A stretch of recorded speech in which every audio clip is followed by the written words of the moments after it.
R ত্ৰিবিধ ভকত এহি কহিলু নৃপতি তাসম্বাৰ চিহ্ন আৰু শুনিও সম্প্ৰতি ৰাম শুনা সাৱধানে আৱে ইক্ষাকু নন্দন কহু আৰু মহাভাগৱতৰ লক্ষণ আৰ কৃষ্ণে কেশে চিন্তে জিতু নবাঞ্চে বিষয় দেশন্ত বিষ্ণুৰ মায়া জগত নিশ্চয় শুনা সাৱধান হে ইক্ষাকু নন্দন অৰ্থাৎ ইক্ষাকুৰ পুত্ৰ মহাৰাজ নিমিৰ প্ৰতি কৈছে যে হে নিমি নিমিত্ত মাত্ৰ লোক উপকাৰ আপোনালোকে একোজন নিমি বুলি ধৰি লওক এই আজ্ঞা এই পৰামৰ্শ আপোনালোকৰ প্ৰতি ভাগৱতে আগবঢ়াইছে হে ইক্ষাকু নন্দন হে নিমি সাৱধানে শুনা কি মই মহাভাগৱত সকলৰ লক্ষণ যিবিলাক মহাভক্ত আছে তুমি সুধিছা তেওঁলোকৰ লক্ষণ মই এতিয়া তোমাৰ আগত প্ৰকট কৰিম আৰ কৃষ্ণকে সে চিন্তে জিতু নবাঞ্চে বিষয় দেশন্ত বিষ্ণুৰ মায়া জগত নিশ্চয় আৰ নকৰে আক্ৰোশ দেখ নাহিকে মনত কেহিজন জানিবা উত্তম ভাগৱত কৃষ্ণকে চিন্তে যিটো নমাঞ্চে বিষয় ভগৱানক চিন্তে বিষয় বাঞ্ছা নকৰে দেশন্ত বিষ্ণুৰ মায়া জগত নিশ্চয় এই গোটেই জগতখন বিষ্ণুৰ মায়াৰ দ্বাৰা সমাবৃত হৈ আছে এই কথা তেওঁ অনুভৱ কৰে যিজনে আকৌ কৈছে নকৰে আক্ৰোশ দেশ নাহিকে মনত সেইজন জানিবা উত্তম ভাগৱত সেইজনে উত্তম ভাগৱত মনত দ্বেষ বুদ্ধি নাই আক্ৰোশ নাই ঈৰ্ষা নাই এইটোতো পৃথিৱীত ডাঙৰ কথা কাৰোবাৰ ভাল দেখিলে মনলৈ ঈৰ্ষা ভাৱনা জন্ম হৈ যায় কাৰোবাৰ উন্নতি দেখিলে মনলৈ বেয়া ভাৱনাৰ জন্ম হৈ যায় কাৰোবাৰ ল'ৰা ছোৱালী যদি ভাল পথেৰে গতি কৰিছে তাকে দেখিলে আমাৰ হিংসা আহি যায় কাৰণ মোৰ ল'ৰা ছোৱালীটো হ'ব পৰা নাই এনে ভাৱনা মনত আহে এই ভাৱনাই যদি আপোনাক আজিও ক্ৰীড়া কৰি আছে প্ৰভুসকল আপোনালোকে ভগৱানক ভজিবৰ কাৰণে প্ৰাথমিক যোগ্যতাখিনিও অৰ্জন কৰা নাই উত্তম ভকত হ'ব বহুত দূৰৰ কথা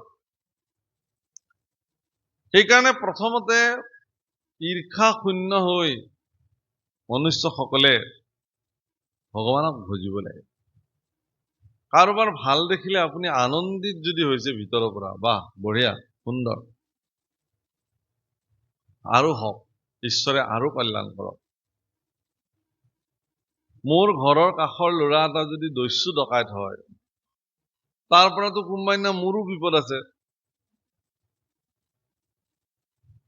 গতিকে মোৰ ঘৰৰ কাষৰ ল'ৰা এটা যদি সৎ মানুহ হৈ যায় তাৰ পৰাতো মোৰো উপকাৰ হ'ব গতিকে মই কোনটো বাঞ্ছা কৰাটো দৰকাৰ হ'ব সৎ হওক ভাল হওক মংগল হওক এইটো গতিকে যিবিলাক উত্তম ভাগৱত আছে মহাভাগৱত আছে উত্তম ভাগৱত আছে এওঁলোকৰ জীৱনৰ এইটো সৰ্বশ্ৰেষ্ঠ চৰিত্ৰ যে তেওঁলোকে ঈৰ্ষা মনত ভাৱনাৰ সৃষ্টি নহয় হিংসা বৃত্তি তেওঁলোকৰ মনোবৃত্তি নহয় এই ধৰণে তেওঁলোকে চলে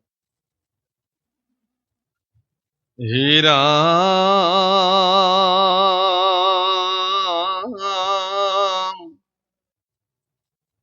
নকৰে ৰাম ইষব সংসাৰ ধৰ্ম জানয় সাক্ষাৎ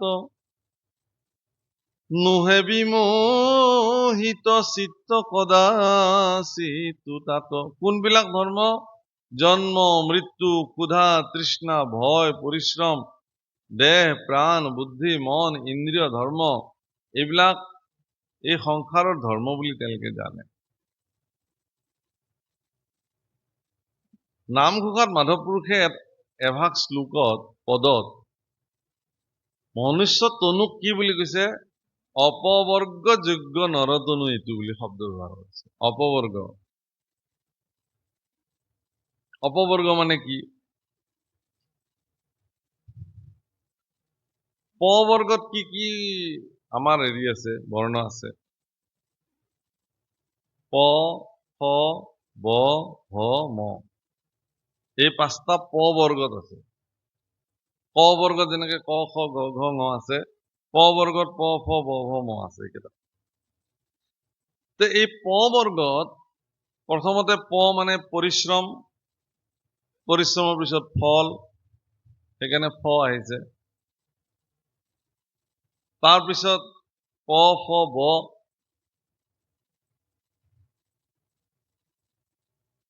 বল, পৰাক্ৰম, বুদ্ধি এইবিলাক আহিছে। আৰু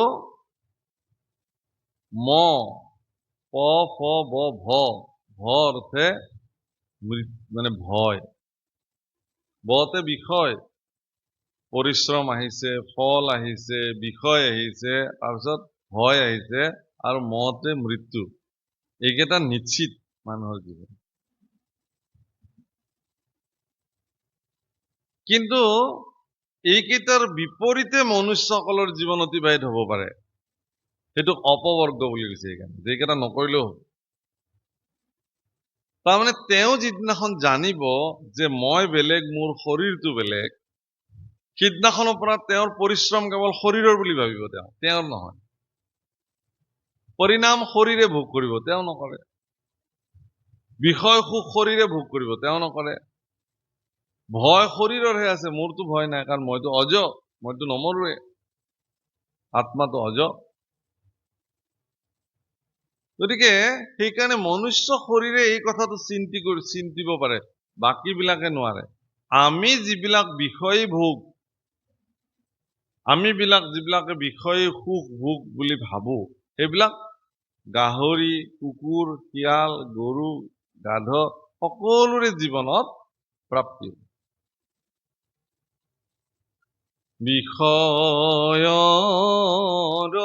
সুখ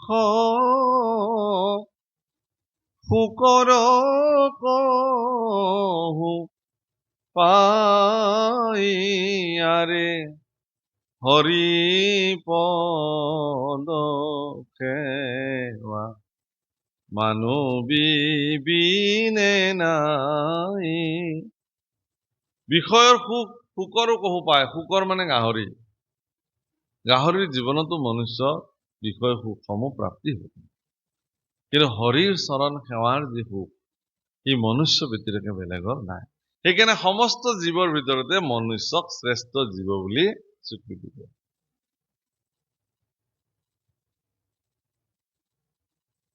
জীৱ জন্তু বিলাকক যদি কথা কোৱাৰ সুযোগ দিলেহেঁতেন, ভগৱানে বোলে অমুক তাৰিখে 1 ঘণ্টাৰ কাৰণে চব জীৱ জন্তু চবকে কথা কোৱাৰ কাৰণে সুবিধা দিয়া হ'ব। সেই 1 ঘণ্টা তেওঁলোকে কিন্তু কেৱল মানুহকে গালি পাৰিলেহেঁতেন। মোৰ কিন্তু এইটো বিশ্বাস যে এই চান্সটো আমি নেৰো, সিহঁতকে গালি পাৰি থৈ যাওঁ। ইমান অকৃতজ্ঞ, অবিবেচক, স্বাৰ্থপৰ, প্ৰকৃতিৰ প্ৰতি সন্মান তেওঁলোকৰ নাই। পৃথিৱীৰ দিনক দিনে গছ বন কাটি তহিলং কৰিলে, জীৱ জন্তু মাৰি শেষ কৰিলে, জলাশয়বিলাক একমূৰৰ পৰা দখল কৰিবলৈ আৰম্ভ কৰিছে। মইতো শিমলীতলাত দেখি আচৰিত হৈ গলো এতিয়া, কাৰণ মইতো বাহিৰতে থাকো। যিবিলাক নদীত আমি গা ধুইছিলো, কাপোৰ ধুইছিলে আমাৰ মাহঁতে গৈ, সেই নদীৰ বুকুলৈকে ঘৰ হৈ গ'ল। কোনে সাজিলে এইবিলাক? কোনে অনুমতি দিলে? আমি জনাত সেইবিলাকতো প্ৰকৃতিৰ ভূমি, চৰণীয়া পথাৰ। তাত আমাৰ গৰুবিলাকে তাত ঘাঁহ চৰিছিলে। গাঁৱত নিয়ম এটা আছিলে কি যে মাঘ বিহুৰ দিনাৰ পৰা গৰুক দৰখ দিব নোৱাৰিব, মুকলি হৈ থাকিব। যেতিয়া বহাগৰ 1 তাৰিখৰ পৰা গৰু সকলোৱে দৰখ দিব। এতিয়া দিন ৰাতি গৰু বান্ধি ৰাখিব লগা হৈছে, কাৰণ কিয়? গোটেই চৰণীয়া পথাৰ, গৰুৰ কাৰণে ৰখা চৰণীয়া পথাৰবিলাক কোনোবাই দখল কৰি এইবিলাক খেতি কৰিছে, বেদখল কৰি। তাৰ কোনো প্ৰতিক্ৰিয়া নাই। শ্মশানৰ ভূমি, বিঘা বিঘা শ্মশানৰ ভূমি এতিয়া সংকুচিত হৈ মাত্ৰ 1 বিঘা 1.5 বিঘাকে শ্মশানৰ ভূমি হৈছে। মানুহ কি চাই আছো আমি বুজি নাপাওঁ। আমাৰ সচেতনতা কেতিয়া আহিব? 16 বিঘা 17 বিঘা 20 বিঘা 25 বিঘা মাটি শ্মশানৰ নামত গৈ এতিয়া 1 বিঘা 1.5 বিঘা মাটি শ্মশানৰ নামত আছে। চব খাল খান্দিছে, ইটা বনাইছে, খেতি কৰিছে। কোনে কৰিছে এইবিলাক? ৰাইজৰ সচেতনতা কেতিয়া আহিব? প্ৰকৃতিৰ প্ৰতি যিটো অত্যাচাৰ, প্ৰকৃতিৰ প্ৰতি যি ধৰণৰ ব্যৱহাৰ আমাৰ মনুষ্যসকলৰ হৈছে, ই গোটেই পৃথিৱীখন আজি খাদ্য খাব নোৱাৰা পৰিস্থিতি হৈছে। আপুনি বজাৰৰ পৰা কিনি অনা ইমান ধুনীয়া জিকা কেইটা, ভাতকেৰেলা কেইটা, পটল কেইটা, পিছদিনালৈকে দেখিব যে বগা বগা ফেনৰ নিচিনা উঠি গোটেই সেইবিলাক নষ্ট হৈ গৈছে। কিহৰ কাৰণে? যে ইমান অত্যাধিক পৰিমাণে তাত কৃত্ৰিম সাৰ, কৃত্ৰিম ঔষধ, ইমান ভয়ানক ভয়ানক কিছুমান ঔষধ যিবিলাক বিদেশত কেতিয়াবাই বেন কৰি দিলে, সেইবিলাক ভাৰতবৰ্ষত চলাইছে। কোনে চলাইছে? ইয়াৰ অনুমতি কোনে দিছে? এই যে খাদ্যত বিষ ঢালি ঢালি মানুহৰ জীৱন ৰুগ্ন কৰি পেলাইছে। আজিকালি অধিকাংশ মানুহ শৰীৰৰ বিষ, বেদনা, তলত বহিব নোৱাৰে, খোজ কাঢ়িব নোৱাৰে, বিভিন্ন ৰোগত মানুহ ৰোগাগ্ৰস্ত হৈছে। তাৰ আজিকালি কিয়? অত্যাধুনিকৰ পৰা অত্যাধুনিক হ'বলৈ গৈ, আধুনিক জীৱন যাপন কৰিবলৈ গৈ নিজৰ সত্তা আৰু অস্তিত্বক হেৰুৱাইছে। সেইকাৰণে হে প্ৰভুসকল, ঈশ্বৰক ভজনা কৰিবলৈ যাওঁতে কৰবাৰ এজন ঈশ্বৰক আপুনি ভজনা কৰিব নালাগে। আপোনাৰ ভিতৰত থকা ঈশ্বৰজনৰ প্ৰতি সচেতন হওক, তাকেহে ভাগৱতে কৈছে। সেইজন ঈশ্বৰ আপোনাৰ ভিতৰতেই বিদ্যমান হৈ গ'ল। আপুনি চিন্তা কৰিবলগীয়া নাই। মই আজি দুধনৈত ইয়াত অনুষ্ঠিত বহি আছো, মোৰ ঘৰো ওচৰতে। মইতো সমগ্ৰ অসমত এই কথা কওঁ যে দুধনৈত ৰাস মহোৎসৱ হয়।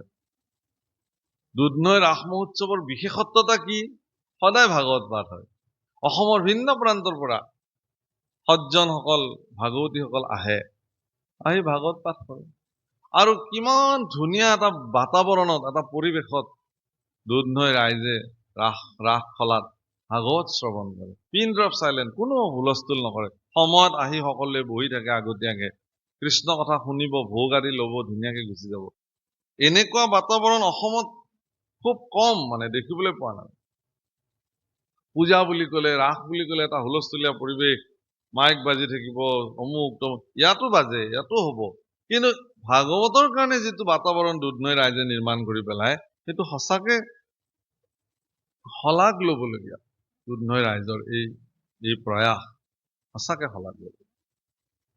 গতিকে সচেতন আপোনালোক হয়, সেইকাৰণে এনেকুৱা অনুষ্ঠান কৰিব পাৰিছে, নহ'লে ক'ত কৰিব পাৰিব?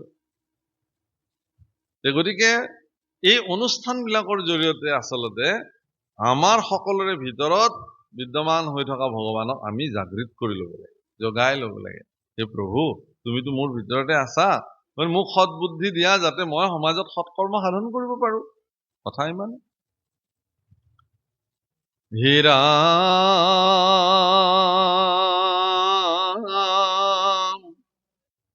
ইষব সংসাৰ ধৰ্ম জানয় সাক্ষাৎ, নোহে বিমোহিত চিত্ত কদাচিৎ তাত। এইবিলাক বিষয়ৰ কৰ্ম বুলি জনাৰ পিছতো এইবিলাকৰ প্ৰতি মানুহ বিচলিত নহয়। ধনটো লাগিবই প্ৰভু, ধন নহলে কেনেকে চলিব? কিন্তু ধনৰ নামত বিচলিত হৈ নাযায় মানুহ। সন্তান সন্ততি লাগিব, কিন্তু সন্তান সন্ততিৰ মোহত অন্ধ হৈ যাব নালাগে। বুজিছেনে? মানে অন্তঃকৰণে এইবিলাক ভগৱানৰ বুলি মানিব লাগে। বাহ্যিক দৃষ্টিত, ব্যৱহাৰিক দৃষ্টিতে তাক মোৰ বুলি ক'ব লাগে। এই ঘৰটো কাৰ? মোৰে ঘৰ। ল'ৰাটো কাৰ? মোৰে ল'ৰা। কিন্তু অন্তঃকৰণে ক'ব লাগে যে হে ভগৱান, এইটো মোৰ নহয়, তোমাৰ। কিন্তু আমি বিলাকে মুখত কি বুলি কওঁ? বা বৰ ধুনীয়া ঘৰ সাজিছে, মইনো ক'ত সাজিব পাৰো, ঈশ্বৰে সাজিছে দিয়ক। মুখত ক'লো এনেকে, কিন্তু ভিতৰে ভিতৰে কৈ আছো, চাই লওক মইহে সাজিলো এইটো। উল্টাহে হৈছে কথা। উল্টা হ'ব নালাগে। যে তুমি বাহ্যিকভাৱে মোৰ বুলি ক'লা, কিন্তু অন্তঃকৰণে তুমি তোমাৰ বুলি ধৰি থাকিলা। এইটো ব্যৱহাৰ নহয়। ব্যৱহাৰিক দিশত কি হ'ব লাগে? অন্তঃকৰণে হে ভগৱান, তুমি মোক যি দিছা সেইবিলাক চব তোমাৰ, মোৰ নহয়। ব্যৱহাৰিক দিশতহে মোৰ। মোৰ ঘৰ, মোৰ গাড়ী, মোৰ ল'ৰা, মোৰ ছোৱালী, এইবিলাক অন্তঃকৰণে অন্তৰত এক ঈশ্বৰক বাহিৰত নানা দেখিয়ক, অন্তৰত বোধ বাহিৰত জৰক প্ৰায়, বুদ্ধিত সমস্ত তেজিয়ক, বাহিৰত সংগ দেখাও ক, এইভাবে ৰাম লোকত ফুৰা বেড়ায়। নামঘৰত মানুহ পঢ়ে না, আমাৰ আকৌ উল্টা। গতিকে সেইকাৰণে কৈছে, হে ৰাম ঈশ্বৰৰ ধ্যান মাত্ৰ কৰন্ত সতত, জানিবা নৃপতি সিটো উত্তম ভকত, একে মাধৱতে মাত্ৰ কৰিলে আশ্ৰয়, কাম্য কৰ্ম বাসনাক তেজিলে হৃদয়, হৰিৰ চৰণ মনে নচাৰে সতত, সেইজন জানিবা উত্তম ভাগৱত। কেইটামান নিয়ম কৈছে। সৰ্বদা ঈশ্বৰৰ ধ্যান কৰিব সততে, একমাত্ৰ মাধৱতে আশ্ৰয় কৰিলে, কাম্য কৰ্ম বাসনা হৃদয়ৰ পৰা পৰিত্যাগ কৰিছে, হৰিৰ চৰণ সততে নেৰে সৰ্বদা, সেইজনে উত্তম ভাগৱত। হে ৰাজ, তুমি সুধিছিলা, মই কলো তোমাক উত্তম ভক্তৰ চৰিত্ৰ সম্পৰ্কে। কলো, ৰাম কাম্য কৰ্ম দ্বেষমোহ হৰি সৰহিত, হুয়া ফুৰে নিতান্তে কৃষ্ণত দিয়া চিত্ত। কাম্য কৰ্ম দ্বেষ আৰু কি বুলি কৈছে? মোহ, হৰিষ, এইবিলাকৰ পৰা তেওঁ মুক্ত, এইবিলাকত তেওঁ বন্দী হৈ নাথাকে। আৰু সৰ্বদা কৃষ্ণত চিত্ত দি তেওঁ বিচৰণ কৰি ফুৰে। তেওঁৰ জীৱনত যদি কিবা প্ৰাপ্তি হৈছে, সেয়া অন্তঃকৰণে ভগৱান তুমি দিছা। কিবা যদি হেৰুৱাইছেও তেওঁ কৈছে যে ভগৱান এইটো মোৰ নাছিলে, তুমি লৈ গলা, ভালে হ'ল, ইয়াৰ নিশ্চয় ভালৰ কাৰণে হ'ল, যি কৰা তুমিতো মংগলৰ কাৰণেই কৰা। কুন্তী দেৱীয়ে স্তুতি কৰিলে যুদ্ধৰ শেষত, ভগৱান দ্বাৰিকাধীশ যেতিয়া যাবলৈ ওলাল, মই যাওঁ আৰু ইমান দিন থাকিলো, কুন্তীয়ে চৰণত প্ৰণিপাত জনাই স্তুতি কৰিলে, কৃষ্ণায় বাসুদেৱায় দেৱকী নন্দনায় নন্দ গোপ কুমারায় গোবিন্দায় নমো নমঃ, নমঃ পঙ্কজ নাভায়, নমঃ পঙ্কজ মালিনে, নমঃ পঙ্কজ নেত্রায়, নমস্তে পঙ্কজঙ্ঘায়, বসুদেবম সুতম কৃষ্ণম কংস সানুদিনুমর্দনম, দেবকী হৃদয়ানন্দম কৃষ্ণম বন্দে জগদ্গুৰু। ভগৱান সন্তুষ্টি হৈ গল, আহা মোক এনেকুৱা স্তুতি কৰিছে। এতিয়া মই যিহেতু সন্তুষ্টি হলো, তোমাক কি লাগে কোৱা? বৰ বোলে নালাগে প্ৰভু। নাই লোৱা, মইতো দিমেই। বোলে দিবই যদি খুজিছা, মোৰ জীৱনত আৰু দুখ হওক, তাকে আশীৰ্বাদ। কি বিচাৰিছে? দুখ হওক মোৰ জীৱনত আৰু। যুধিষ্ঠিৰে সুধিছে যে আই, গোটেই জীৱন আমাৰ কাৰণে তুমি দুখী হলা, বনে বনে ঘূৰি ফুৰিবলগীয়া হল, যতু গৃহত পুৰি মাৰিব খুজিলে, অনেক যন্ত্ৰণা তোমাৰ জীৱনত প্ৰাপ্তি হল। এতিয়া মইতো ৰজা হলো, চক্ৰৱৰ্তী ৰজা, গতিকে তুমি এতিয়া ৰাজ মাতা হিচাপে জীৱনৰ পৰম সুখ শেষ বয়সত তুমি গ্ৰহণ কৰিব লাগে। হে বাছা, এই সুখৰ প্ৰাপ্তি তোমালোকে কৰিছা। বাহুবল, বুদ্ধি, পৰাক্ৰমেৰে যুদ্ধ বিজয় সাব্যস্ত কৰিছা। গতিকে এই সুখৰ অধিকাৰ তোমালোকৰ, মইতো কৰা নাই একো। গতিকে মোক এইটো সুখৰ প্ৰয়োজন নাই। ভগৱান কৃষ্ণই কুন্তীৰ ফালে চাই ক'লে যে সঁচাকে তোমাক দুখ লাগে কিয়? বোলে কৃষ্ণ তুমি জানা, যদি আমাৰ জীৱনৰ এই দুখবিলাক নহলহেঁতেন, ইমান যন্ত্ৰণা যদি আমাৰ জীৱনত আমি নাপালোহেঁতেন, তেতিয়াহ'লে তোমাক বাৰু আমি ইমান নিকট আত্মীয় হিচাপে পালোহেঁতেন নে? এতিয়া মোৰ ল'ৰা ৰজা হ'ল, মই যদি এতিয়া ৰাজসুখত ময়ো বৈভৱত পৰিপূৰ্ণ হৈ থাকো, তেতিয়া তোমাকতো পাহৰি যাম। গতিকে তোমাক পাহৰিলে আমাৰ কাৰণে অমংগল হ'ব। কিবা কথাত ৰাজসুখত বন্দী হৈ মোৰ ল'ৰাই তোমাক পাহৰি যাব পাৰে, কিন্তু মই মাতৃ হিচাপে সিহঁতৰ কল্যাণৰ কাৰণে তোমাক যাতে সততে স্মৰণ কৰি থাকিব পাৰো, সেইকাৰণে মোক দুখেই লাগে, দুখ দিয়া। আৰু সেইকাৰণে তেওঁ গান্ধাৰীৰ লগত গৈ থাকিলে, কাৰণ গান্ধাৰীৰ সেই সময়ত দুখ আৰু দুখ, তিল তিলকে মৃত্যু হ'ল 100 পুত্ৰ, পৰাক্ৰমী হস্তিনাপুৰৰ ৰাজ্যৰ তেওঁ মহাৰাণী আছিলে, এতিয়া তেওঁ মহাৰাণী নহয়। গতিকে জীৱনৰ এই সমস্ত দুখে তেওঁক আজুৰি ধৰিছে। এনেকুৱা দুখময় পৰিস্থিতিত গান্ধাৰীৰ কাষত কিন্তু কোনো নাই এতিয়া। সিদিনাখনলৈকে গিজ গিজাই আছিল, কোনদিনালৈকে? যিদিনালৈকে গান্ধাৰীৰ শক্তি, সামৰ্থ্য, ধন জন চব আছিল, সিদিনাখনলৈকে গান্ধাৰীৰ চাকৰ নাকৰ, আলহী কুটুম্ব, বন্ধু বান্ধৱী চব আছিল, তেওঁ চবে তেওঁৰ কাষত থাকিছিল।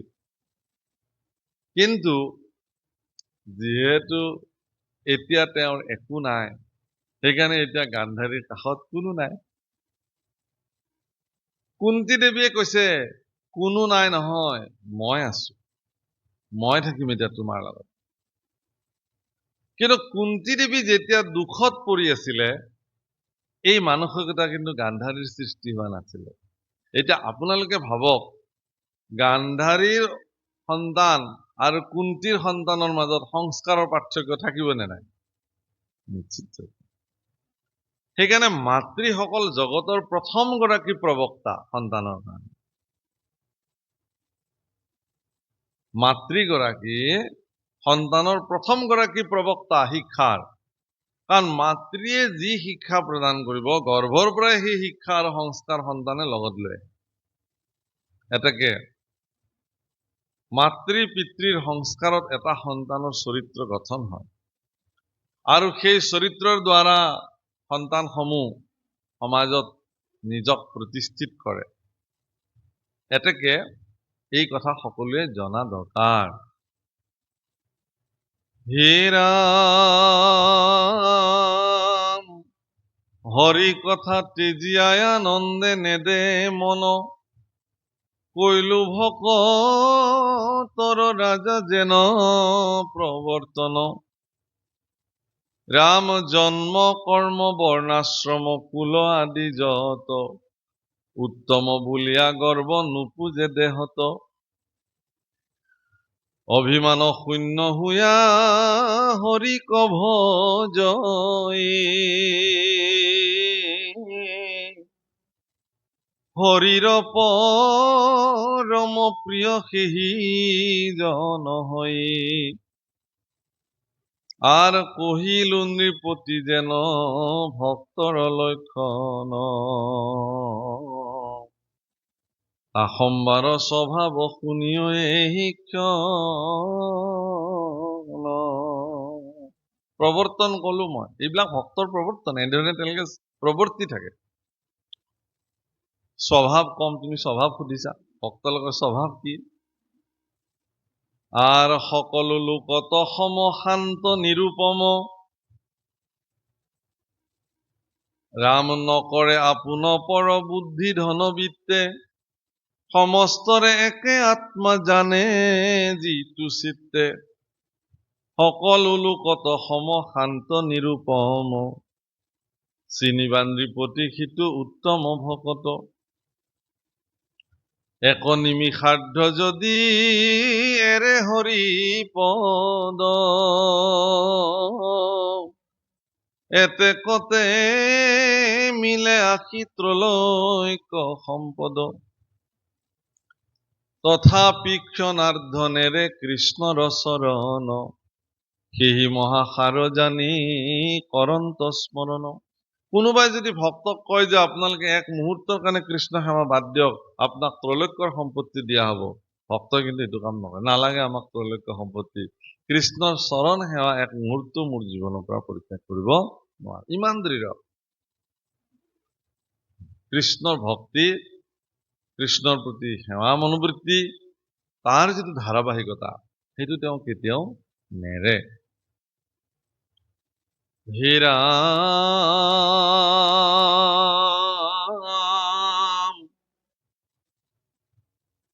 ৰাম তথাপি ক্ষণাৰ্ধনেৰে কৃষ্ণৰ চৰণ সেহি মহাসাৰ জানি কৰন্ত স্মৰণ ত্ৰৈলোক্য ঈশ্বৰ হবু মহানম্ৰ ভাৱে চিন্তে মাত্ৰ হৰিপদ আজিও নপাৱে এতেকে জানিছে তুচ্ছ ত্ৰৈলোক্য সম্পত্তি এহি বুলি নেৰে কৃষ্ণ চৰণ ভকতি। কৃষ্ণৰ চৰণ সেৱাৰ যি মাহাত্য, এইটো কথা উপলব্ধি কৰি ভক্তসকলে ত্ৰৈলোক্যৰ সম্পত্তিতকেও কৃষ্ণৰ চৰণ সেৱা যে উৎকৃষ্ট আৰু উত্তম, এই কথাটো নিৰ্ণয় কৰিব জানে, তেওঁলোকে এই কথা জানে, সেইকাৰণে নেৰে। হে ৰাম জানিবাহা ইটো মহাপ্ৰধান ভকত হেনবা কৰিবা শংকা নৃপতি মনত যিটো হৰিপদক বিচাৰে দেৱগণে জানিবাহা তথাপিতো নপাৱে দৰ্শন হেন কৃষ্ণ চৰণ কণেৰে অনুক্ষণ বৈষ্ণৱৰ অগ্ৰগণ্য জানিবা সিজন। যি ভগৱান কৃষ্ণৰ চৰণ অত্যন্ত বিৰল, যাক দেৱতা সকলেও নাপায়, সেই বিৰল চৰণ এৰি ভক্তসকলে বেলেগ কোনো চৰণত নিজক সমৰ্পিত নকৰে, কেৱল কৃষ্ণ চৰণতে নিজক সমৰ্পিত কৰে। হে ৰাম হেন জানি আৰ বিষয় সন্তাপ কামে চলাইবে কমন কিমতে নেৰিব সিটো কৃষ্ণৰ চৰণ হেনয় সংশয় যদি কৰা নৰপতি ইহাৰ উত্তৰ আৱে শুনিও সম্প্ৰতি হৰিপদ সেৱা সুখ মনে মিলে যাৰ বিষয়ৰ তাপ যত নাথাকয় তাৰ কৃষ্ণ পদ পংকজ অৰুণ নখপান্তি যাৰ মন চুৱে তাৰ সুখীতল কান্তি যেন হিম পৰি জুৰয় তাহাৰ হৃদয় আৰু কি হইবে কয়াখি সন্তাপ উদয়। কৃষ্ণৰ চৰণ সুশীতল জলৰ দৰে। যিমান বিষয়ী কামনাত এজন ব্যক্তি জৰ্জৰিত হৈ নাথাকক কিয়, কৃষ্ণৰ চৰণ চিন্তা কৰাৰ লগে লগে সকলো তাপৰ পৰা তেওঁ মুক্ত হৈ যায়। তাপ মানে তিনি তাপ, সেইকাৰণে কৈছে তাপত্ৰয়ো বিনাশায় শ্ৰীকৃষ্ণায় বয়ম নমঃ। তিনি তাপৰ পৰা আমাক তেওঁ উদ্ধাৰ কৰে, তাপৰ পৰা আমাক উদ্ধাৰ কৰে। প্ৰভুসকল, ভেকুলী এটাক যেতিয়া এটা পানীৰ পাত্ৰত ঠাণ্ডা পানীত যদি থৈ তলৰ পৰা লাহে লাহে জুই দিয়া হয়, ইচ্ছা কৰিলে ভেকুলীটো তাৰ পৰা জাপ মাৰি গুচি যাব পাৰে, কিন্তু পানীটো যেতিয়া যিমানে লাহে লাহে প্ৰথমতে কুহুমীয়া হ'ল, গৰম হ'ল, সি কি কৰে, সেই পানীৰ তাপটোৰ লগত নিজকে সহবাস কৰিবৰ কাৰণে তাৰ শৰীৰৰ যিটো ক্ৰিয়া, সেই ক্ৰিয়াটোক সঘনে সলনি কৰি ৰখা হ'ল। অলপ গৰম হ'ল, তাৰ শৰীৰকো যিটোক আমি এডজাষ্ট কৰা বুলি কওঁ, কৰি লয়। তাতকে গৰম হ'ল আৰু এৰি দিলে। যেতিয়া পানীটো উতলিব ধৰে, তেতিয়া সি তাৰ শৰীৰৰ সমস্ত শক্তি প্ৰয়োগ কৰি সেই পানীটোত সি থাকিবৰ কাৰণে প্ৰয়াস কৰে। তাৰপিছত যিমানে পানীটো গৰম হ'ব ধৰে সি তাত থাকিব নোৱাৰা পৰিস্থিতি হয়। আৰু এটা সময়ত সি জঁপিয়াই পাৰ হ'বৰ কাৰণেও তাৰ তাতে আৰু তেতিয়ালৈকে কোনো ধৰণৰ শক্তি আৰু নাথাকে। আমাৰো গতি সেইটোৱে। আমাৰ বুদ্ধি মস্তিষ্কবিলাক বিষয়ী বিপদ আপদৰ পৰা ৰক্ষা পাবৰ কাৰণে ব্যৱহাৰ কৰোঁতে কৃষ্ণক কেনেকে চিন্তা কৰিব লাগিব সেই বুদ্ধি কৰিবৰ কাৰণে সময় নহয়। বাল্যনা কাল গেল হাসিতে খেলিতে, জৈবন কাল গেল রঙ্গে, বৃদ্ধনা কাল গেল ভাবিতে চিন্তিতে, গুরু ভজিবে কোন কালে। হ্যাঁ,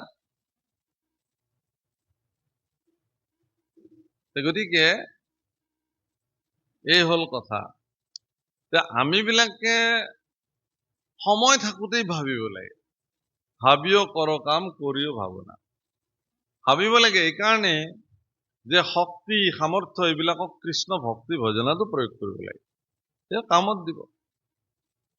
সেইকাৰণে ইয়াতে কৈছে আৰ হৰিপদ সেৱা কুসমনে মিলে যাৰ, বিষয়ৰ তাপ যতন থাক তাৰ। হৰিৰ চৰণ সেৱা সুখ যাৰ জীৱনত প্ৰাপ্তি হ'ল, বিষয়ৰ তাপ তেওঁৰ জীৱনত ক্ৰীড়াশীল হৈ নাথাকে। বিষয় তাপটো থাকিবই, যন্ত্ৰণাটো থাকিবই, কিন্তু সেই যন্ত্ৰণাই তেওঁক ক্ৰীড়া কৰিব নোৱাৰে। প্ৰভুকল বায়ুমণ্ডলত থকা যি জীৱনদায়িনী অক্সিজেন আমি গ্ৰহণ কৰোঁ, সেই অক্সিজেনৰ লগত জীৱন ঘাতক বীজাণুও থাকে। আৰু আমি একেলগে চব সেৱন কৰোঁ, শৰীৰৰ ভিতৰলৈ প্ৰৱেশ কৰে বায়ু আৰু পানীৰ মাধ্যমেৰে বা খাদ্যৰ মাধ্যমেৰে। কিন্তু সেই বেমাৰৰ জীৱাণুসমূহে বীজাণুসমূহে যাৰ শৰীৰত ৰোগ প্ৰতিৰোধক ক্ষমতা অধিক পৰিমাণে আছে তাক ৰুগ্ন কৰিব নোৱাৰে। কিন্তু ৰোগ প্ৰতিৰোধক ক্ষমতা যাৰ নাই, তেওঁৰ শৰীৰত গৈ সেই বীজাণুখিনিয়ে ক্ৰীড়াশীল হৈ পৰে আৰু মানুহজনক অসুস্থ কৰি দিয়ে। প্ৰভাৱ চবতে পৰিব। ময়ো পানী খাইছো, আপুনিও পানী খাইছে, ময়ো বায়ু সেৱন কৰিছো, আপুনিও কৰিছে, একে বায়ু। কিন্তু কাৰোবাৰ শৰীৰত সি ক্ৰীড়াশীল হৈ নগল, কিহৰ কাৰণে? যে তেওঁৰ শৰীৰত সেই ৰোগক প্ৰতিৰোধ কৰিব পৰা সামৰ্থ্য মজুদ হৈ আছে। বিষয়ৰ তাপ আপোনাৰ তাতো আহিব, মোৰ তাতো আহিব, কিন্তু বিষয়ৰ তাপক প্ৰতিৰোধ কৰিবৰ পৰা প্ৰতিৰোধক ভক্তি যাৰ হৃদয়ত যিমান পৰিমাণে মজুদ থাকিব, তেওঁ সিমান ধৰণে তাক ক্ৰীড়াশীল হবলৈ নিদিয়ে। গতিকে অধিক পৰিমাণে আনন্দময় প্ৰেমময় ভক্তি যদি কাৰোবাৰ হৃদয়ত মজুদ হৈ থাকিল, তেতিয়াহ'লে তেওঁৰ মন মগজুত কোনো বিষয় ক্ৰীড়াই প্ৰতিক্ৰিয়াশীল হৈ উঠিব নোৱাৰে, তেওঁ একো কৰিব নোৱাৰে, কাৰণ তেওঁ সেইবিলাকক সহজভাৱে লৈ পেলাব। মানুহ এনেকুৱা আছে, আপোনাক মই কলো যে আপুনি দেখিব যে চকুৰ সন্মুখত তেওঁৰ ঘৰ জ্বলি গৈ আছে, জুই জপজপকে জুই জ্বলিছে। তেওঁ চিন্তা কৰি আছে কি কৰিব, সকলো শেষে হৈ গ'ল। তেওঁৰ জীৱনৰ এক এককে উপাৰ্জন কৰা টকাৰে তেওঁ ঘৰ সাজিছিল, বহুত পৰিশ্ৰম কৰি গটোৱা সা সম্পত্তিৰে তেওঁৰ ঘৰ পৰিপূৰ্ণ হৈ আছিল। কিন্তু তেওঁৰ চকুৰ সন্মুখত প্ৰচণ্ড দাবানলে সকলো ছাই কৰি পেলালে। এনেকুৱা এটা মুহূৰ্তত সেই মানুহজনৰ কাষত যদি গৈ আপুনি এটা মাত্ৰ বাক্য ক'ব লাগে, কি যে একো নহয় দিয়ক, জ্বলিছে জ্বলিব দিয়ক, এইবিলাক আপোনাৰ নাছিলেই, কিন্তু আপুনি সুস্থ হৈ আছে এতিয়াও, আপুনি তাত জ্বলি যোৱা নাই, আপোনাৰ পৰিয়াল এতিয়াও সুৰক্ষিত হৈ আছে, আৰু আমি বিলাক আছো নহয়, আমি আপোনাক যি ধৰণে লাগে সহায় কৰিম, আপুনি পুনৰ সংগঠিত কৰি ল'ব পাৰিব, একো চিন্তা কৰিব নালাগে, উপায় আমাৰ হাতত আছে। এইটো ক'লে মানুহজন লগে লগে তেওঁৰ যিটো অস্থিতপ্ৰজ্ঞ মনটো লগে লগে স্থিৰ আৰু স্থিতপ্ৰজ্ঞ হৈ যাব। কিন্তু তাকে নকৰি যদি আপুনি তেওঁৰ কাষত যায় কয় যে সকলো শেষ হৈ গ'ল, আপোনাৰে বা এতিয়া জীয়াই থাকি একো অৰ্থই নোহোৱা হ'ল, বাছ এইখিনি ক'লে লেঠা শেষ। আপুনি দেখিব যে জ্বলি থকা জুইকুৰাত অলপ পিছতে তেওঁ গৈ জাপ দি দিছে। হয়তো কি কৰিম মই আৰু এই বয়সত, ঠিকেই ক'লে তেওঁ। মানে আপোনাৰ এটা বাণী বিপদগ্ৰস্ত সন্ধিক্ষণত, জীৱনৰ ভয়ানক সময়ত আপোনাৰ এটা বাণীয়ে এজন ব্যক্তিৰ জীৱন ইচ্ছা কৰিলে ৰক্ষাও কৰিব পাৰে, ইচ্ছা কৰিলে বিনাশো কৰিব পাৰে। আচ্ছা, এই বিনাশী বুদ্ধিটো আপোনাৰ মনত সৃষ্টি হ'ল মানে আপোনাৰ শৰীৰত মনত কেৱল বিষয় বিনাশী বস্তুৰে ভৰপূৰ হৈ আছে, সৃষ্টিশীল বস্তু আপোনাৰ তাতে না। গীতা শাস্ত্ৰত ভগৱান কৃষ্ণই ২য় অধ্যায়ৰ যিটো প্ৰথম বাণী ভগৱানৰ, সেই বাণীটোত অৰ্জুনক ধমকি দিছে যে এনেকুৱা বিষম পৰিস্থিতিত তোমাৰ মনত এনেকুৱা বেয়া বুদ্ধি ক'ৰ পৰা সৃষ্টি হ'লে? অৰ্জুনে কৈছিল মই আৰু যুদ্ধ নকৰো, মই অস্ত্ৰ থৈ যাওঁ। আৰে এনেকুৱা বিষম পৰিস্থিতিত তোমাৰ মনত এনেকুৱা কুবুদ্ধি কেনেকে সৃষ্টি হ'ল?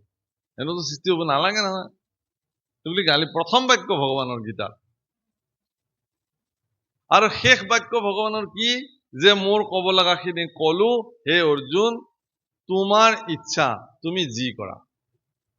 সেইটো শেষ বাক্য, তোমাৰ কথা। আৰু অৰ্জুনে কি বুলি কৈছে? যে হে কেশৱ, তোমাৰ ইচ্ছাক মই বুজি পালো, তুমি কি কৈছা সেয়াও মই জানিলো, এতিয়া তোমাৰ চৰণত মই আত্মসমৰ্পণ কৰিলো, তুমি মোক আশ্ৰয় দিয়া, তুমি যি কবা মই এতিয়া তাকে কৰিম। এইটো হ'ল সংকল্প, এইটো সংকল্প বুলি কয়। হে ভগৱান, মোৰ হৃদয়ত তুমি নিবাস কৰি তুমি যি কবা মই তাকে কৰিম। হে ৰাম,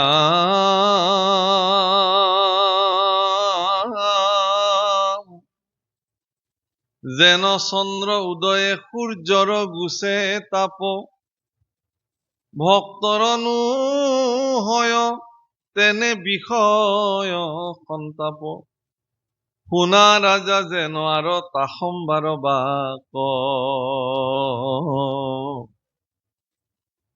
বিষয় আলাপ পাপ জানি সাৰে তাক। এচাম মানুহে কেৱল আনৰ অকল্যাণৰ কথাই দিনে ৰাতি মনত ভাবি থাকে, বেলেগ ভাৱনা নাহে। কেনেকে বেয়া কৰিব পাৰি, কেনেকে অমুক মানুহক বঞ্চিত কৰিব পাৰি তেওঁৰ যোগ্যতাৰ পৰা, কেনেকে তেওঁক যন্ত্ৰণা দিব পাৰি, কেনেকে তেওঁৰ ওপৰত বেয়া কথা মানুহক আৰোপ কৰিব পাৰি, এই ভাৱনাৰে তেওঁলোকে জীৱন নিৰ্বাহ কৰে। তাৰ পৰিণাম কি জানে? তাৰ ভয়ংকৰ পৰিণাম এইটোৱেই যে যাৰ কাৰণে চিন্তা কৰে তেওঁলোকৰ একোৱেই নহয়, সেই সকলো চিন্তাত তেওঁৰ তাতে উভতি উভতি আহি তেওঁ যন্ত্ৰণাক্লিষ্ট হৈ জীৱন নিৰ্বাহ কৰে। ভগৱান কৃষ্ণই আপোনাৰ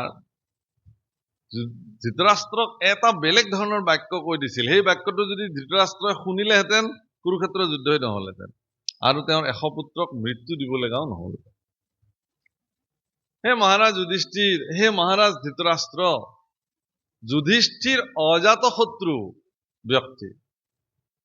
অজাত শত্ৰু মানে যাৰ শত্ৰু জন্ম হোৱা নাই, আমি এনেকে কওঁ, কিন্তু আচলতে যাৰ মনত শত্ৰু বুদ্ধি জাত নহয়, জন্ম নহয়, তেওঁ অজাত শত্ৰু।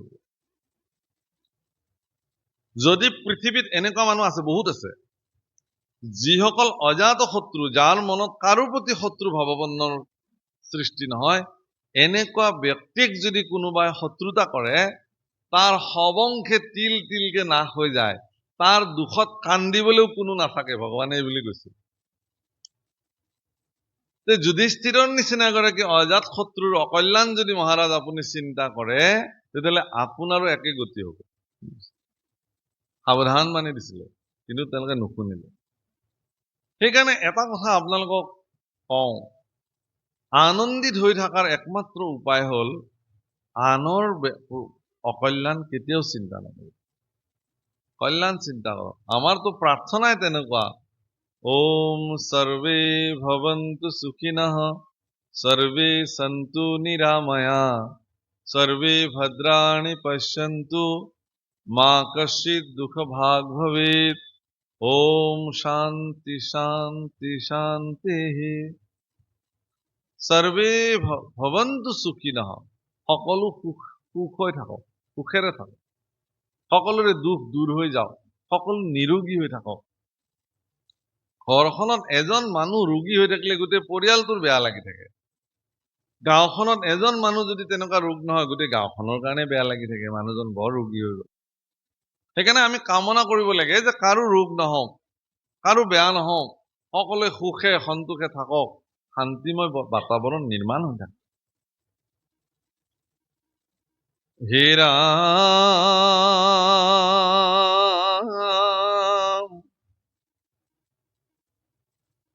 শুনা ৰাজা জেনৱে তা সম্বাৰ বাক, বিষয় আলাপ পাপ জানি চাৰে তাক, লয়া মহাসাধু সংগ সদা শুদ্ধ ভাৱে, সুখে দুখে মুখে মাত্ৰ হৰি নাম গাৱে, যতে কলক্ষণ কৈলো মহাভকতৰ, সবাতৈ অধিক জিতু জন সাৰতৰ, জাত পৰে নাহি মহাভকত প্ৰধান, পান কথা কহো শুনা হুয়া সাৱধান, চাৰিও বেদৰ তত্ত্বয় অৰ্থ জিতু জানে, মাধৱক বান্ধৱ বুলিয়া জিতু মানে, কৃষ্ণ পাদ পদ্মক বান্ধিলে প্ৰেম জৰি, আপুনি নিৰন্ত তাৰ হৃদয় কহৰি, অকস্মাতে জিতু নাম লৈলে মাত্ৰ আশী, এতেক হৰন্ত তাৰ মহা পাপ ৰাখি, তান্তে উপজিলা প্ৰেম জানি কৃপাময়, আৰু কি এৰিতে পাৰে তাহান হৃদয়। যিজন ব্যক্তিৰ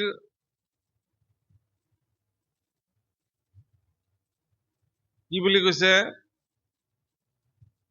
লয়া সাধু সংগ সদা শুদ্ধ ভাৱে, সুখে দুখে মাত্ৰ হৰিনাম গাৱে। এক,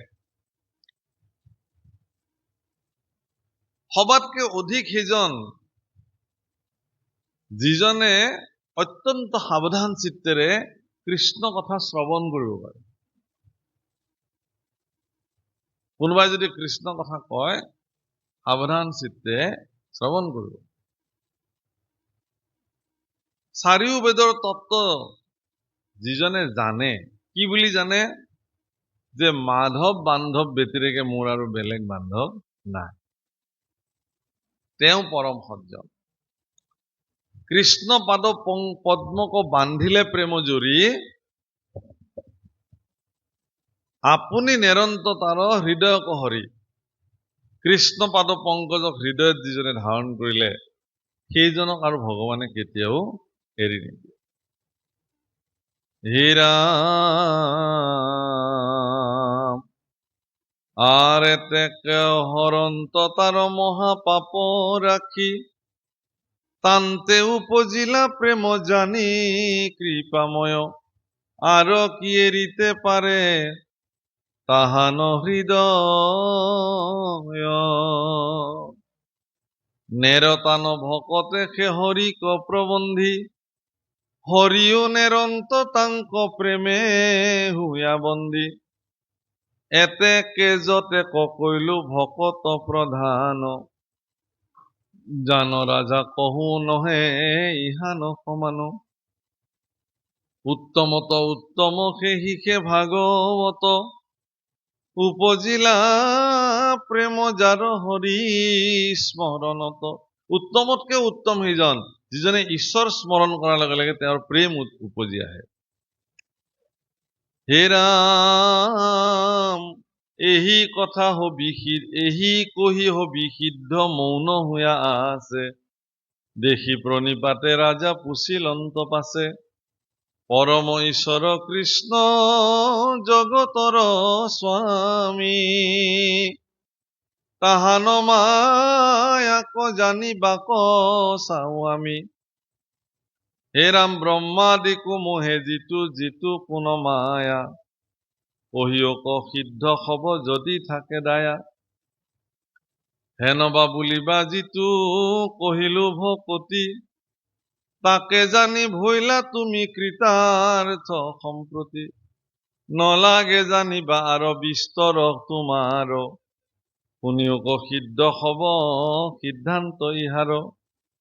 কৰে সংসাৰৰ তাপে আমাক কদগধ, কৃষ্ণ কথায় অমৃতে সেই ইহাৰ ঔষধ। আজি সেজি আইলা মোক বচন অমৃতে, যতে শুনুহু তভু তৃপ্তি নাহি চিত্তে। তুমি তোমাৰ বচনৰ অমৃতৰ দ্বাৰা আজি মোক জীৱন্ত কৰিলা, এইবুলি সিদ্ধসকলক নিমি মহাৰাজে কৈছে। আৰু ইয়াৰ পিছত অন্তৰীক্ষ নামৰ সিদ্ধগৰাকীয়ে ভগৱানৰ যি যাদুকৰী শক্তি, যাক আমি মায়া শক্তি বুলি কওঁ, সেই মায়াৰ স্বৰূপ বৰ্ণন কৰিছে, মায়া সম্পৰ্কে কৈছে। মায়া সম্পৰ্কে জনাটো অতি দুৰ্লভ, আৰু মায়াক যিজনে জানিলে তেওঁলোকে জগতত সুখী জীৱন এটা যাপন কৰিব পাৰে। আমি কিছু সময় আৰু অলপ সময় এই সম্পৰ্কে কম, তাৰপিছত আমি আমাৰ অনুষ্ঠান সামৰিম। অ হেন শুনি বুলিলন্ত অন্তৰীক্ষ সিদ্ধ,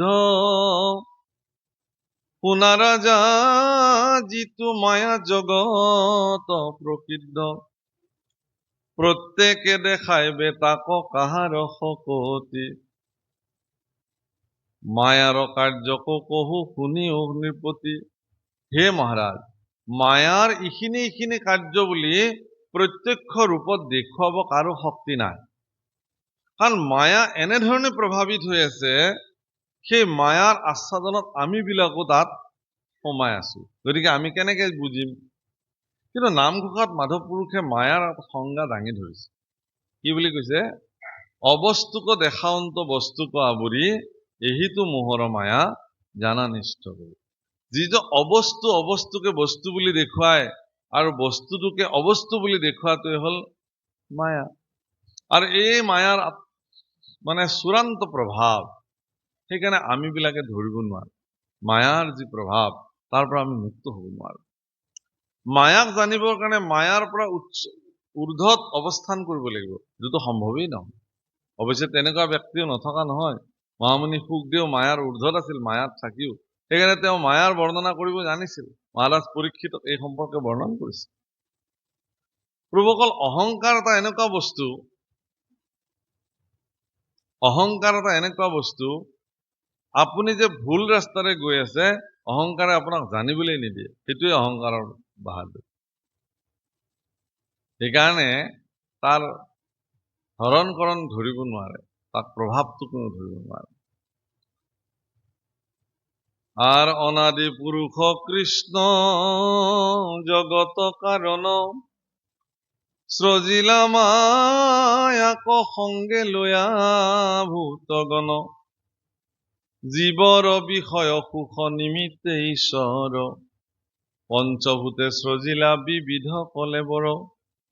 মায়ায়ে উপায়ে প্ৰাণী সৃজিলা অশেষ, তাতয় অন্তৰ্যামী ৰূপে ভৈলন্ত প্ৰবেশ। বিভাজিয়া আপোনাক প্ৰভু নাৰায়ণ, সৃজিলা ইন্দ্ৰিয় যত ভূত প্ৰাণ মন। ইন্দ্ৰিয়ৰ সঙ্গে জীৱে ভুঞ্জে বিষয়ক, আত্মা বুলি মায়াময় মানে শৰীৰক। ধৰে মহামোহে আতি হুৱে জ্ঞান শূন্য, সকামে অনেক কৰ্ম কৰে পাপ পুণ্য। মায়াৰ প্ৰভাৱটো এইটোকেই যে মায়াৰ প্ৰভাৱত নিজৰ শৰীৰটোকে শ্ৰেষ্ঠ আত্মা বুলি মানে ধৰি লয়। শৰীৰৰ ভিতৰতো যে এটা আৰু বিশেষ শক্তি বিদ্যমান হৈ আছে, এই কথাটো অনুভৱ নকৰে। আৰ ইন্দ্ৰিয়ৰ সঙ্গে জীৱে ভুঞ্জে বিষয়ক, আত্মা বুলি মানে মায়াময় শৰীৰক। আৰ ধৰে মহামোহে আতি হুৱে জ্ঞান শূন্য, সকামে অনেক কৰ্ম কৰে পাপ পুণ্য, এই কৰ্ম ফল ভুঞ্জি ফুৰে সংসাৰত, নাহি অন্ত জীৱন যাতনা দুখ যত। মায়াৰ প্ৰভাৱত পৰি ইটোৰ পিছত সিটো জন্ম, 84 লক্ষ নৰক জনী ভ্ৰমি, জীৱই কেৱল দুখ আৰু দুখ প্ৰাপ্তি হয়। কিন্তু মায়াৰ প্ৰভাৱটোক যিদিনাখন অনুভৱ কৰিব পাৰিব, সিদিনাখন তেওঁ মায়াৰ ঊৰ্ধত নিজক নিবাস কৰিব পাৰিব আৰু ঈশ্বৰৰ অস্তিত্বক অনুভৱ কৰিব, পৰম গতি প্ৰাপ্তি হ'ব। গতিকে মহাপুৰুষ মাধৱদেৱৰ যিটো সিদ্ধান্ত, অবস্তুক দেখাৱন্ত বস্তুক আৱৰি, এইটো মোহৰ মায়া জানা নিষ্ট কৰি। যিটো অবস্তু তাকেই বস্তু বুলি ভাবি থাকিলো, বস্তুটোকে অবস্তু বুলি ভাবিলো, অবস্তুটোকে বস্তু বুলি ভাবিলো। ইয়াৰ পৰা পৰিত্ৰাণ পাবৰ কাৰণে সৎ ভাৱনাৰে সৎগুৰুৰ ওচৰত আশ্ৰিত হৈ আমি চিত্তক স্থিৰ কৰিব লাগে আৰু এইমতে চলিব লাগে।